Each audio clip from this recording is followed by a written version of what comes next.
There we go. I figured I could talk, but you probably ought to see me. Makes it better. When I was a kid, my mom had this practice that she made me go through every single day. And at the time, it drove me absolutely nuts. I don't know, maybe you would have thought it was great, maybe you would have enjoyed it, but my guess is it might have driven you crazy too. It went something like this. Every day I would get home or get in her car or whatever at the end of the school day, and she would make me tell her something good that happened first. Didn't matter if it had been a good day or a bad day. Didn't matter if I had had a blast, it was a field day, a field trip, or it had been one of those days that I'd tripped on cement or had my lunch taken or I'd gotten popped in the face. Didn't matter. If it were good or bad, I had to tell her something good that had happened. And at the time, I hated this policy. I just wanted to complain about what had happened. But I had to find something that was good. Now, as an adult, I look back and I recognize that it was probably a really good practice that I had, that even in the midst of terrible circumstances in a day, that I had to somehow analyze it and find that something good had happened through it all. But at the time, on a really bad day, I just wanted to dump my toxic feelings all over my mom. I imagine you have days like that as well. It's been so unbelievably bad. All you want to do is complain, and you want to have an audience that will listen to your complaints. It feels good to complain when the days have been bad. But there is something beautiful in wondering about having to take stock of what has been so terrible and so frustrating and so difficult, and actually have to look around and say, okay, but is there anything good to have come of it? Has there been anything good that has happened in spite of my difficult day or my hard circumstances? Has there been a blessing through the chaos and difficulty? Today, as we continue this sermon series, in fact, we're finishing it today, leading into Easter, called Eating an Elephant, Practices for Holy Living. We've been talking about disciplines that help draw us nearer to God, that make us more like Jesus. And today's discipline is one that should be fun, that we want to lead into, but it seems like it's something that is difficult and hard. And today we're talking about celebration, actually having joy in our life, and receiving the good things that happen to us and having the output be joy. Joy is, after all, a fruit of the Spirit. There is something that the Spirit is doing in our lives that should be cultivating joy within us and out of us. And yet, celebrating is often so difficult. But celebration is a part of the Christian tradition. And in fact, when I was a kid, I grew up, I just seemed to keep growing up in Catholic places. I was never particularly Catholic, but everyone around me was always Catholic. And so I've lived in some of the really famous Catholic cities in America, Boston and New Orleans among two of them. And Catholics in those two places couldn't be more different than one another.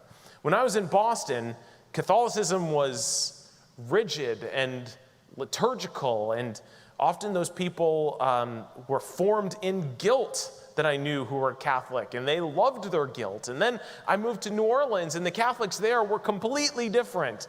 They were wild and crazy, and they had this celebration that I'm sure you've heard of before called Mardi Gras, right? Mardi Gras was steeped in Catholic tradition and story and history, and it was the wildest event I had ever seen in my life.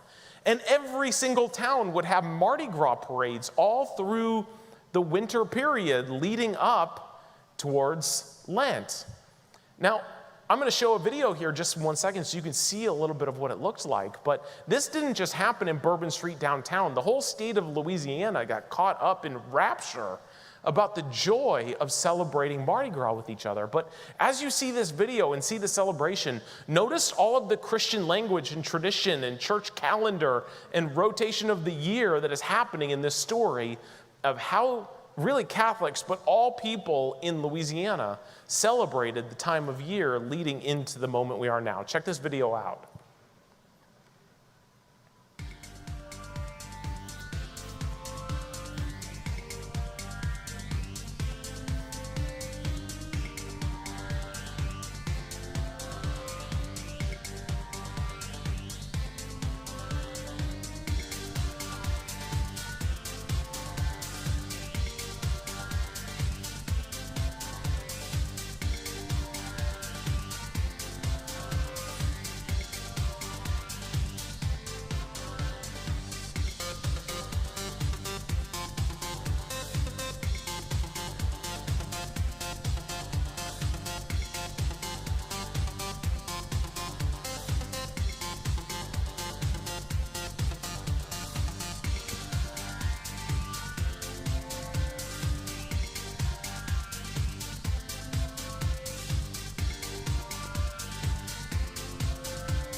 Yeah, when I lived in Boston, I used to march in the parades.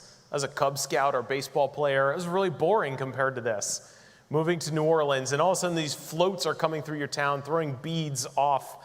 And these beads are cheap. I mean, they're not pearls or anything like that. You could go to a store and buy 20 for $1. And yet people are throwing elbows and fighting in order to catch a 5-cent bead flying off of a parade float. It's the wildest thing you've ever seen. And my favorite part of this video is absolutely the idea of 45 million tons of beads just in the storm drains of the city.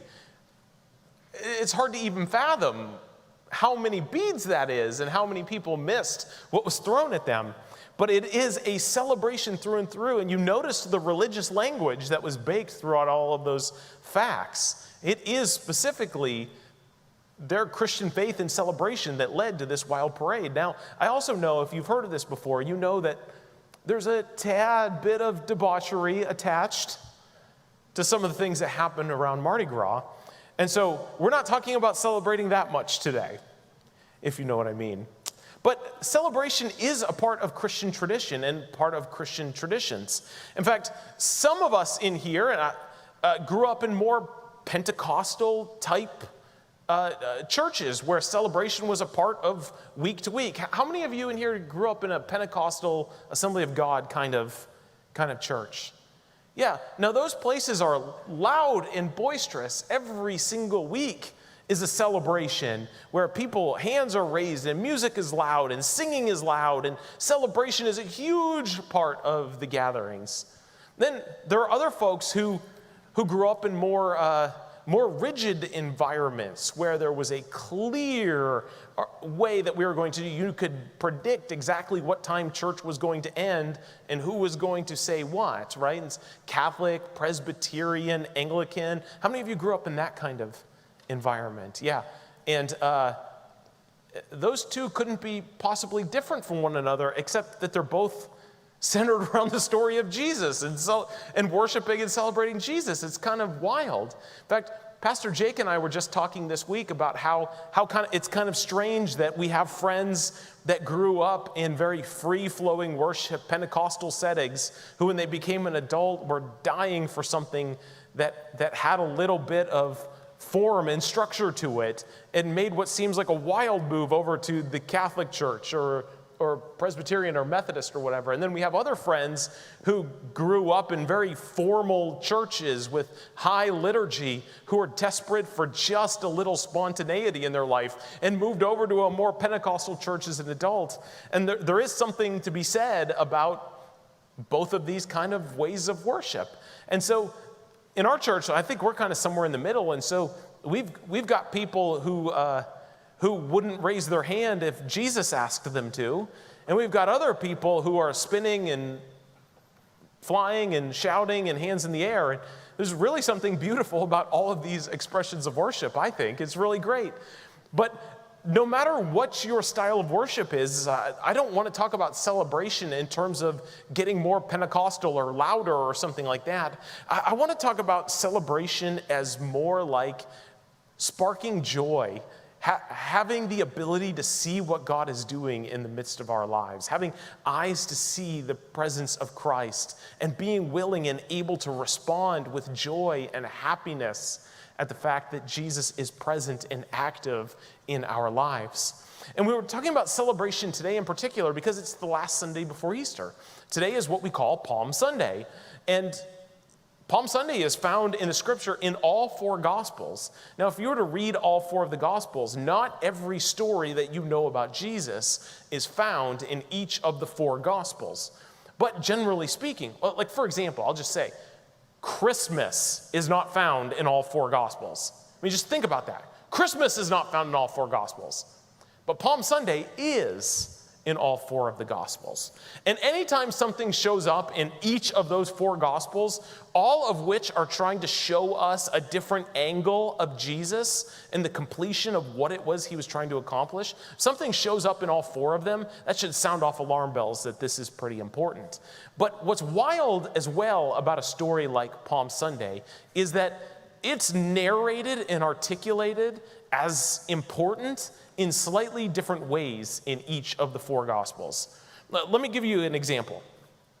In Matthew, the story of Palm Sunday is exaggerated to the highest level. There are large crowds. It's a massive celebration. This is the Messiah, the Jewish waiting for the Messiah, Israel's long-awaited King David, entering into his capital, and mass people are coming out to celebrate, to shout, to sing that this is happening. This is the Messiah coming into his kingdom through and through. Mark also thinks that there are a lot of people, but it doesn't quite have the cachet of large crowds. It's not emphasized to us how large it is. But it's still a parade of sorts. Jesus still comes into Jerusalem. But when Jesus walks into Jerusalem in Mark, the party doesn't continue. He walks into Jerusalem, looks around, and basically sees that the sidewalks have all been rolled up for the night and says, okay, I guess I'll come back tomorrow. And he goes back out of the town to Bethany and goes to sleep for the night and comes back in on Monday to do what he came to do. It's a striking difference of how that happens in Mark.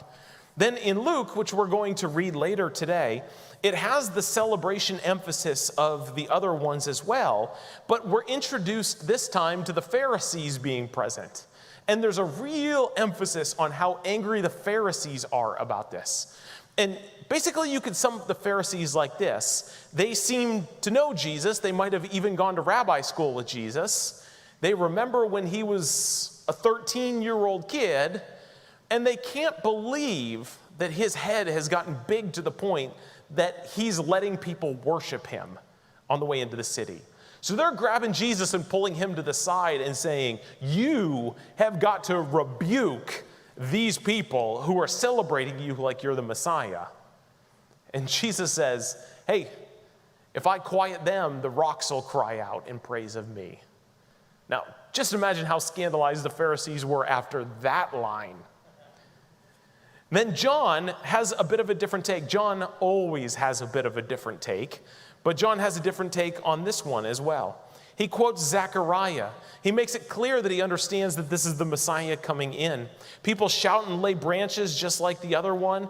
But what's really wildly different about John is that we're told the disciples are watching this happen, and they have no idea why it's happening. In fact, it says that it wouldn't even occur to them what was going on until after Jesus was glorified. Okay, way to go, disciples. They seem to understand what's going on in Matthew, Mark, and Luke, but in John, it took Jesus' resurrection for it to click in them. Oh, it's a king's entering into the city like a Messiah would. Duh. Each of them have a different take and different nuance to what is happening. But I wanted to choose Luke's today because there is such an incredible celebration to it. I especially want to think about this line that the rocks would even cry out. And so I'm going to invite you, if you would, to read with me from Luke chapter 19. We're going to read verses 28 to 44. This is labeled the story of Jesus coming to Jerusalem as king. And I invite you, if you would stand with me as we honor the reading of God's word today. Luke chapter 19, starting with verse 28. After Jesus had said this, he went on ahead, going up to Jerusalem. As he approached Bethphage and Bethany, at the hill called the Mount of Olives, he sent two of his disciples, saying to them, "Go to the village ahead of you, and as you enter it, you will find a colt tied there, which no one has ever ridden. Untie it and bring it here. If anyone asks you, 'Why are you untying it?' say, 'The Lord needs it.'" Those who were sent ahead went and found it just as they had told him. And as they were untying it, its owner asked them, "Why are you untying the colt?" They answered, "The Lord needs it." If you were the colt owner, well, that settles everything, doesn't it? Oh, okay. Verse 35.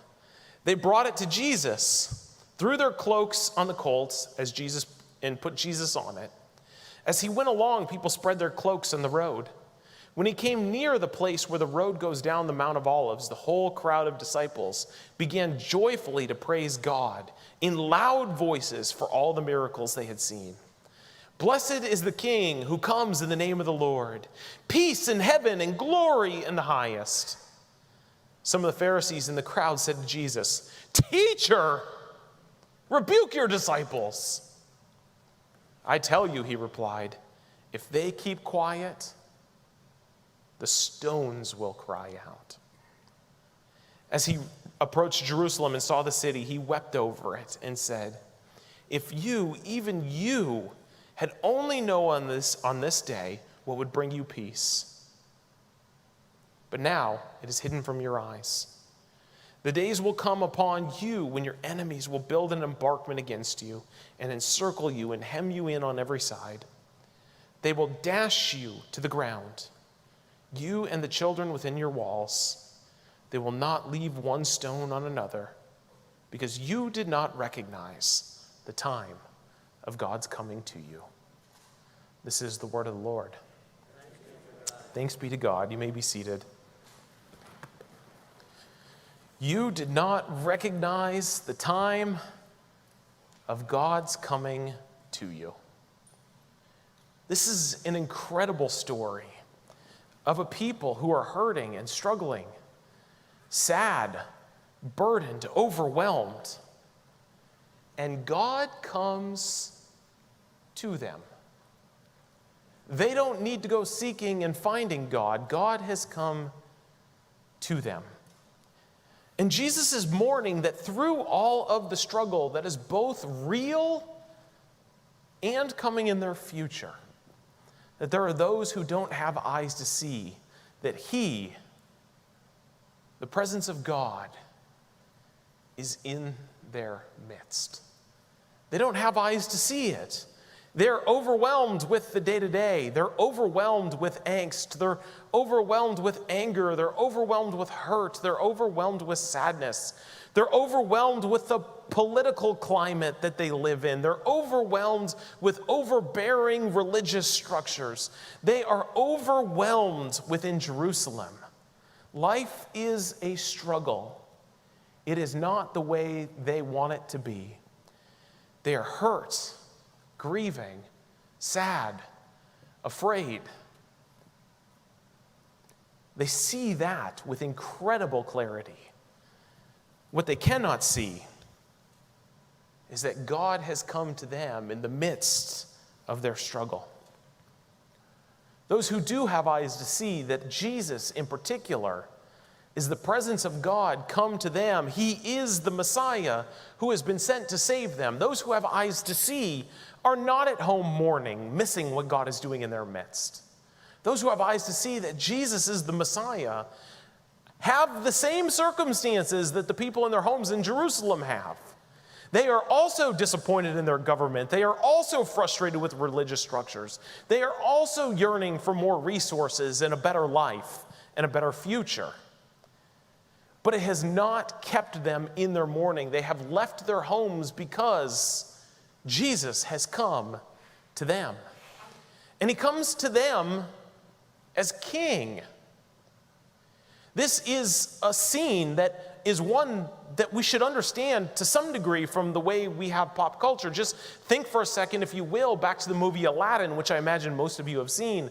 I can't, as long as we broadcast online, I can't show Disney movies as much. Disney gets really mad at us, which is too bad. But you know that scene in Aladdin where Aladdin has asked to become a prince and he comes into the kingdom to meet the Sultan, and there's just celebration and joy everywhere? This Palm Sunday is a whole lot like that. The common people are seeing a king enter into the city, and they are celebrating because a king has come home. There's that kind of a celebration. But there's something that's peculiar about this particular text. Jesus has called for a colt or a donkey, which is not something that a king usually comes strolling into the kingdom in. Usually a king comes strolling into his kingdom on a big, strong, hulking horse, signaling that he is a warrior, strong in battle, a protector, someone you want to rally behind. Jesus comes in on a donkey. This is strange and peculiar, to say the least. And yet there are people who are making their way out. And even in this peculiar scene of seeing someone come on a on a steed that is declaring peace instead of war, they are seeing and understanding that Jesus has come to bring them peace.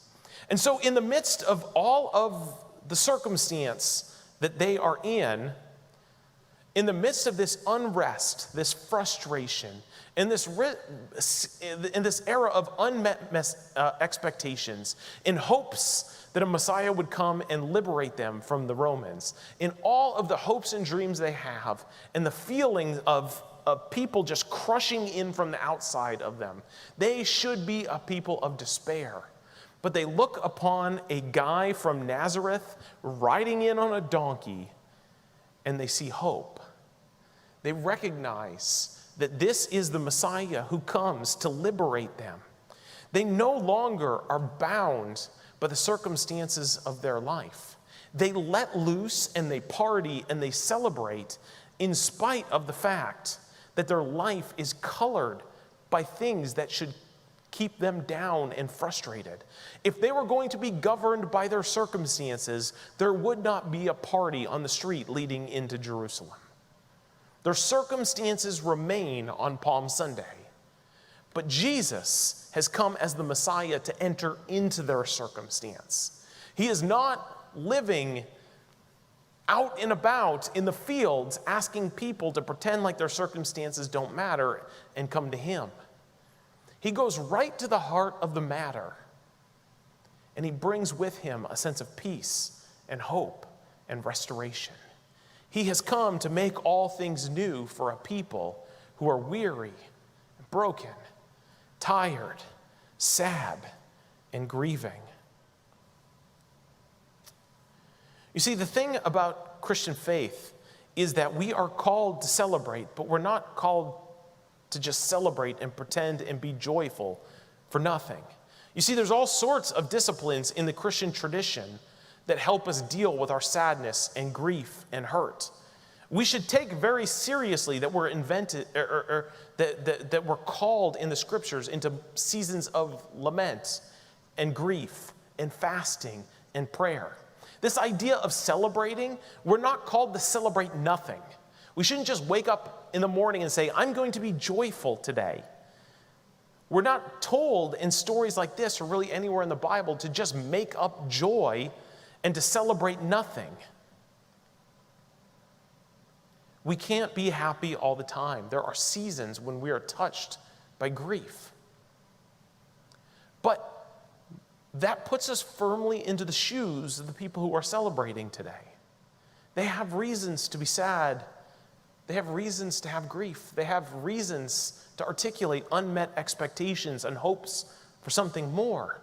But what the people who are celebrating today do so well is not that they pretend like that stuff doesn't exist, but they walk out of their house and they go to the streets and they see that God has come near and made his presence known in those circumstances. They don't celebrate because they're free of struggle. They celebrate because God is coming to their struggle. What we can do here in this story of Palm Sunday is recognize that we have problems and struggles. The world is not ordered the way we want it to be or the way that it should.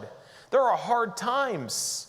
We wrestle with illness and death and hurt, unmet expectations, frustration at politics, frustrations at the world. We are a frustrated people, but God comes near to us in those struggles.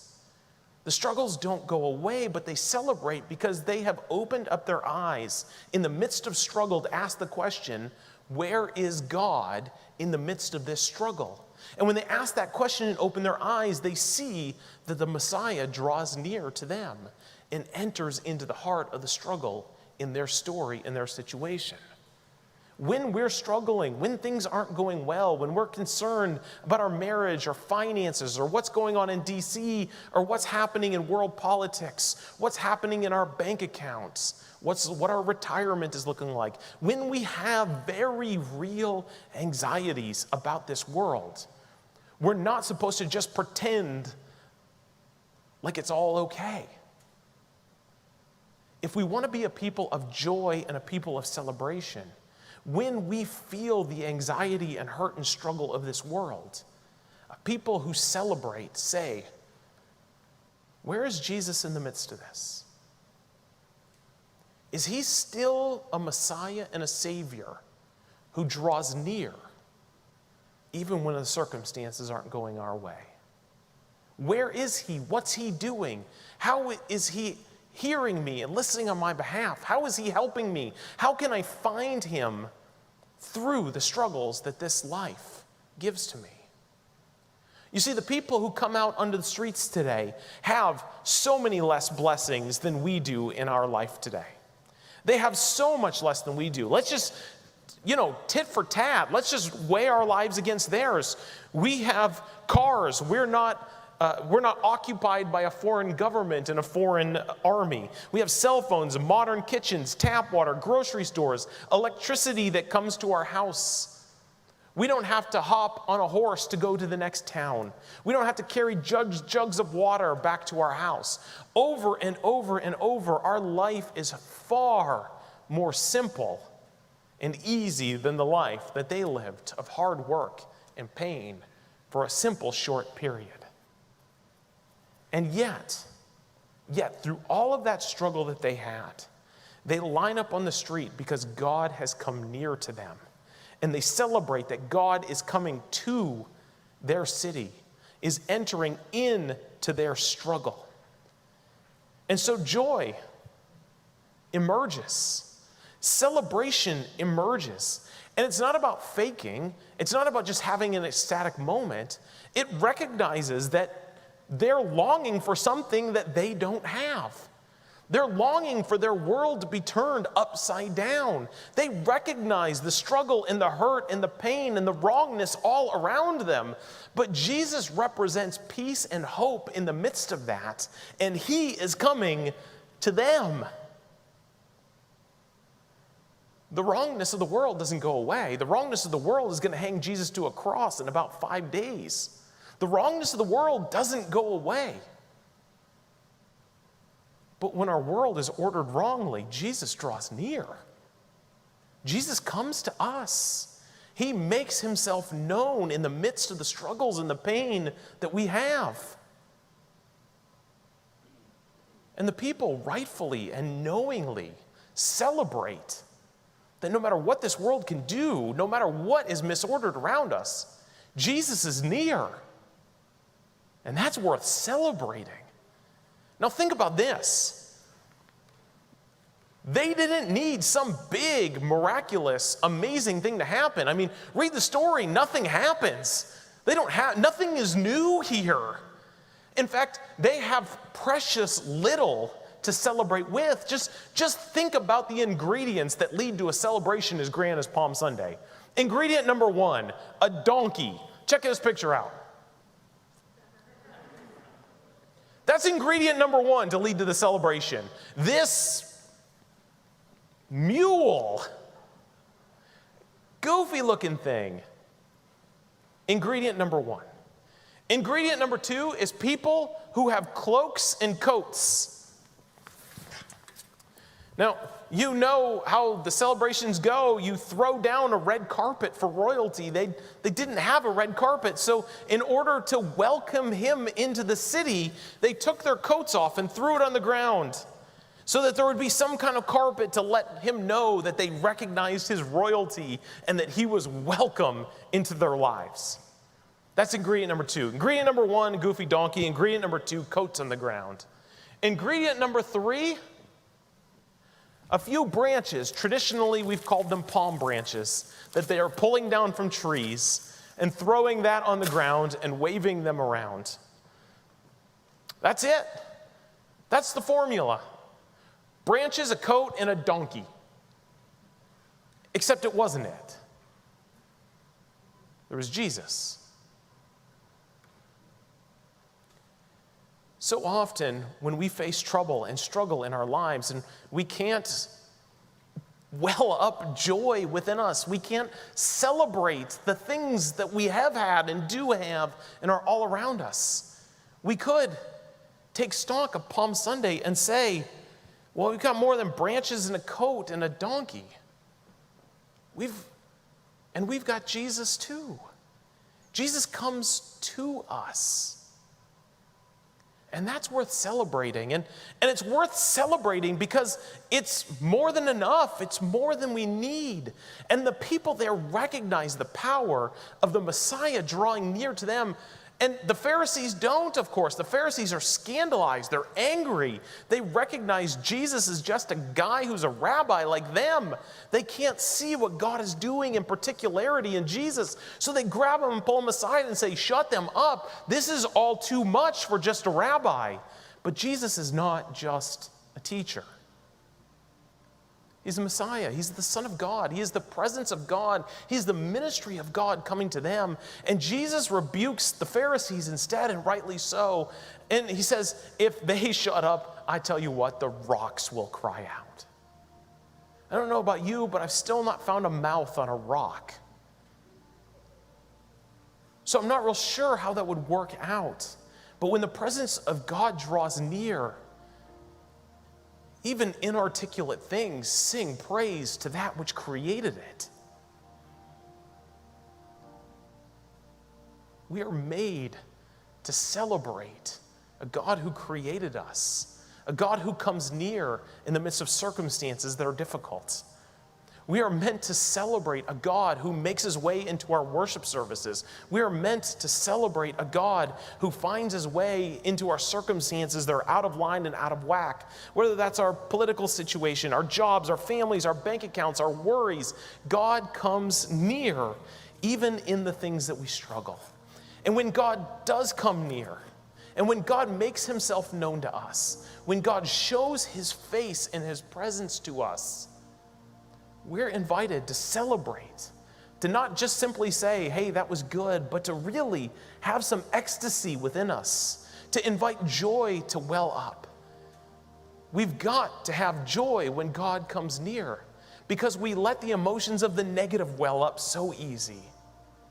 But when God comes up, we're invited to celebrate, to spark joy, to dwell in it even for just a moment. Because if we don't, the sorrow's going to win.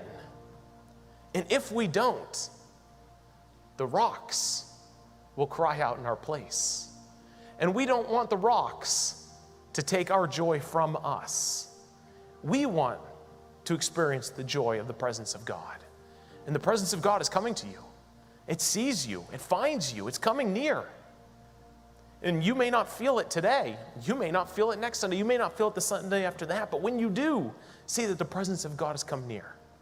When it's yours, when it's personal, celebrate it. Don't let the rocks do your work for you. Would you join me in standing as we celebrate by singing this one last song before we go today?